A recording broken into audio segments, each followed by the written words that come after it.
Know ye not that ye are gods? Better get some popcorn ready. This one's going to be pretty long.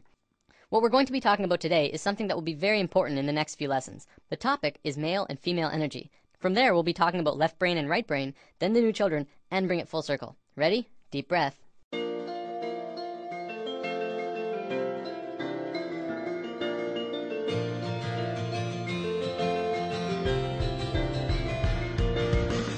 A few weeks ago, we touched upon chakras and how they're at the source of what's affecting your internal systems. What we didn't talk about was the energy flowing within them. Now, there's lots of kinds of energy through and around all of us, and that'll be a future topic later on. Today, I want to talk about two specific energies that can be expressed through this image. The energy that flows here is male and female energy. Male energy is focused, and female energy is creative and random. Neither of them is greater nor weaker than the other, and both can be extremely powerful when fully manifested.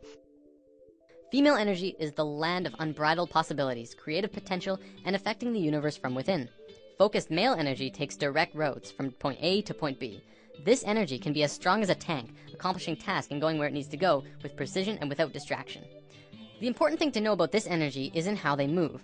I'm going to use some super basic sacred geometry to demonstrate this. This is the Fibonacci spiral. We're going to be talking a lot more about it when we dive into the topic. For now, all you have to know is that it starts at 1 and flows outward forever in a very specific way, and is present in all life everywhere. As male energy flows through the spiral, it goes from base point to point, from here to here, to here to here. It doesn't curve, it just goes straight where it needs to be. Female energy, however, would flow in the actual spiral. It would go around, going in and around outside all of the lines, but still getting to the same or similar results. This is the graphic representation of how it flows, but it also acts in the same way. From this understanding, you can see how we use these energies in our lives. It's the difference between driving straight to work and being on schedule all the time, and taking the scenic route because it's a more pleasant ride, even if it means being late. It's baking a cake strictly by what it says in the cookbook, and putting it together with what just feels right. It's getting that promotion for working the hardest, and getting that promotion for coming up with the best ideas. Here's a relatable example. It's the difference between Inception and Sucker Punch. Both about dreams, but one of them being the masculine story of professional men just doing their no-nonsense work, trying to get the job done, and the other being the feminine story that was creative and random and, according to many, didn't make much sense. Both male and female energy, like the chakras, have their own traits. Male energy is linear, analytical, strategic, and practical. However, when male energy is constricted, it is very blundering and confrontational, and what tends to occur is not seeing all sides of a situation, or not being open to any other possibility other than the one being pursued. You can see a lot of that in today's society. Most commonly, we call it being closed-minded. Female energy, on the other hand, moves in curves. It does not stay inside the lines. It is creativity and movement and expression and emotion. It can do anything and go anywhere, but it has trouble sticking to schedule. If constricted, it can get out of its flow, running rampant between emotions and mood swings and ideas. The creativity could get jumbled and come out as an out-of-control mess. We don't have this widespread issue in today's society, and it has a lot to do with our brain hemispheres. We're going to look at that in a moment. One big difference between the two is that male energy looks at parts and female energy looks at wholes. Before I go on, I want to make this clear. Male and female energy has very little to do with sexual orientation. Like, it's in the mix, but it's not a fundamental part of the energy itself. For example, if you look at the shape of male and female bodies, men have straighter bodies, women have curvier bodies. We'll probably come back to this in a lesson down the road. Okay, brain hemispheres. We have 2 of them, and if you remember what you learned in grade 10 biology, this will be familiar. The left brain is the male energy side of the brain. It is orderly, statistical, logical, and mathematical. It sees things in straight lines, rational and practical. The right brain is the female energy side of the brain. It is our creative side, a free spirit. It is passion and experience of taste and feeling, movement and art. As is the same with the energy, the left brain cannot make sense out of the right brain. You cannot put feelings and expressions within boxes. They must be felt to be truly experienced. The right brain, too, cannot make sense about how the left brain understands things. Okay, so as a species, we are primarily left-brained. Well, incredibly left-brained. This basically means that, as a species, we essentially have a male energy imbalance. There is way too much of it. It is dominant and is constricting on the female side of the brain. Now, don't get me wrong, this isn't a bad thing. In fact, it's kind of a blessing in disguise, but we have to talk about some other things first. So, there's nothing wrong with our female energy. We're just not really using it to potential. Our male energy is really messed up, and that's why we're where we are right now.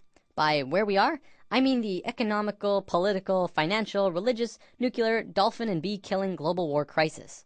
After lesson 1, I touched upon how right now the world is a mess in a myriad of areas. A few people commented saying, well, study the financial crisis, and study the nuclear crisis, and study the political crisis. They're all completely separate issues. And this is how the male energy looks at parts. We're realizing now that it's constricting on our point of view. As a whole, all of these issues together are further proof that we don't understand how to be harmonious because our male energy is out of sync with each other and the planet. So let's look at indigo children and super psychics. There's a new type of children being born on Earth. Since sometime in the 80s, new children started appearing with different or unusual traits. Their numbers began to increase, and today, nearly 100% of all children born in North America are indigo children. So what are these traits? Let's go over a list developed by Jan Yordi, a play therapist who has been studying and working with indigo children for about 4 years now. As we go over the list, see if any of these sound like you. Maybe strong-willed, independent thinkers who prefer to do their own thing rather than comply with authority figures or parents. Have a wisdom and level of awareness and caring beyond their youthful experience. Traditional parenting and discipline strategies don't appear effective with these children. If you try and force an issue, a power struggle is the typical outcome. Energetically, indigos are vibrating at a much higher frequency, so they can get scrambled by negative energy easier. Emotionally, they can be very reactive and may have problems with anxieties, depression, or temper rages if not energetically balanced. Are creative right-brain thinkers, but may struggle to learn in a traditional left-brain school system. Often, indigos are diagnosed as having ADD and ADHD, since they appear impulsive. This is because their brain can process information faster, and they require movement to help keep them focused. Indigos are very intuitive, often psychic, and may hear, see, or know things that seem unexplainable. Indigos may have more problems with food or environmental sensitivity since their system is more finely tuned. When their needs are not met, these children appear self-centered and demanding, although this is not their true nature. These children have incredible gifts and potential, and may be shut down when not properly nurtured and accepted. So what's causing this? Well, for one, there are 2 new DNA blocks being activated within these kids. They are microcephalin and ASPM. Both of these blocks are designed to regulate brain growth, giving the kids a broader spectrum of thinking and a newer way of learning. Because of this, the average IQ of an indigo child is about 140, which is 40 to 50 points higher than the average IQ. We're just learning now that our school system's methods of teaching are becoming outdated. It's because our kids are changing. We're going to look at the broader spectrum of why this is happening in a moment. For now, let's move on to the badassery that is the super psychics. These kids are hardcore. They can do anything, literally. Some can move solid objects through walls with their minds. Some are blind, yet they can see everything around them from a myriad of different screens within their head. There are some who can look at a person and know absolutely everything about a person just from looking at them, including when they'll die. So why haven't we heard about this? You'd think this would be huge in the world. Well, for one, almost all super psychic children are in China, and almost all of the evidence is hardly ever rendered into English, although some of it does make it into the public in China. If you want to learn more about this, the book China's Super Psychics by Paul Dong and Thomas Raphael is a great starting place. Before we wrap up, we totally have to bring this video full circle. What on earth do the new children have to do with male and female energy? Isn't it obvious? Indigo children are directly connected to our species' male energy, and super psychics to our female.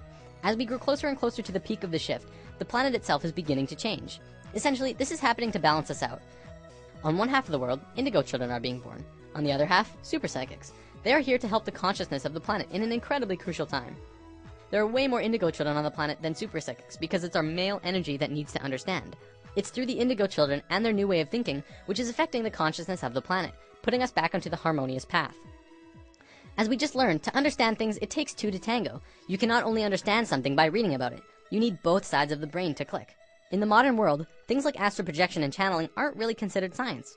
One of them is exploring different realms outside of the body, and one is communicating with beings of higher consciousness. And yet, because we can only seem to measure it from experience, it doesn't qualify to be legitimate. Because of this left brain constriction, we have lost a major part of what life is about. See, what we have is called polarity consciousness. We see everything in 2 ways, good or bad, hot and cold, right and wrong, religion and science.